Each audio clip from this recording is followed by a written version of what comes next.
Friday evening last mini vlogல பாலாட பிரதமன் வீட்டில் try பண்ணணும்னு சொன்னப்போ நிறைய பேர் கமெண்ட்ஸில் டபுள் ஹவுஸோட இன்ஸ்டன்ட் மிக்ஸ் ட்ரை பண்ண சொல்லி சஜஸ்ட் பண்ணியிருந்தீங்க. அன்ஃபார்ச்சுனேட்லி இங்கே பிளிங்கிட் ஜெப்டோ சர்வீசஸ் கிடையாது. அதனால் சூப்பர் மார்க்கெட் தான் போனோம். வழக்கம் போல் வாங்க போனது ஒன்று, ஆனால் வீட்டில் அது இல்லை இது இல்லைன்னு சொல்லி ஒரு பாக்ஸ் நிறைய திங்ஸ் தான் வாங்கிட்டு வந்தோம். அண்ட் அன்றைக்கி நம்ம சேனலோட குட்டி குட்டி சப்ஸ்கிரைபர்ஸ் வீட்டுக்கு வந்திருந்தாங்க. நான் ஊரில் இருந்த அன்றைக்கி வந்திருப்பாங்க போல், பட் நான் இல்லாததுனால நெக்ஸ்ட் டைம் வரோம் அப்படின்னு சொல்லிட்டு போயிருந்தாங்க. அதுலேயும் வீட்டுக்குள்ளே என்டர் ஆகும்போதே கிராஃப்ட் மாதிரி குட்டி குட்டியாக ரோஸு பொக்கேலாம் செஞ்சு கொண்டு வந்து கொடுத்துருந்தாங்க. அதெல்லாம் பார்க்கவே அழகாக இருந்தது. அண்ட் அவங்க சந்தோஷத்தை பார்க்கறதுக்கு எனக்கும் சந்தோஷமாக இருந்தது. திருப்பி நெக்ஸ்ட் டைம் வரோம் அப்படின்னு சொல்லிட்டு போயிருக்காங்க. அண்ட் வாங்கிட்டு வந்தோம்ல அந்த பாலாட மிக்ஸ், அதுலேயே இன்ஸ்ட்ரக்ஷன்ஸ் கொடுத்துருக்காங்க.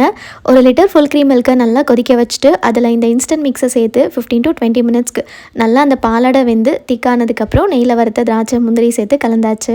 அண்ட் டின்னருக்கு பார்த்தீங்கன்னா சிக்கன் பிரியாணியும் கொஞ்சமாக சிக்கன் கிரேவியும் செஞ்சுருந்தோம். அண்ட் இந்த பாலாட பிரதமனோட டேஸ்ட் வந்து அமிர்தமாக இருந்தது. சஜஸ்ட் பண்ண எல்லாருக்கும் ரொம்ப ரொம்ப தேங்க்ஸ்.